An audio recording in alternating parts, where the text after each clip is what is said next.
Tara, simulan na natin una. Buksan mo yung World app pagka-open mo. Pumunta ka sa wallet section.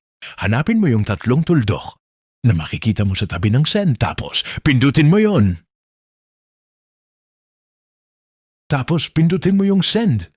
Hanapin mo yung World Coin sa listahan at pindutin ito. Sa search bar itype yung Gcash Crypt 1 para makita ang profile ng recipient. Pag nakita mo na ang profile ni Gcash Crypt 1, pindutin ito. Para matransfer lahat ng pera mo, pindutin mo ang max, tapos pindutin ang continue.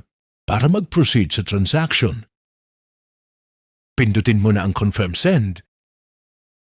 Lalagay mo na ngayon ang pangalan ng Gcash account mo at cellphone number para sa'yo mapupunta ang pera.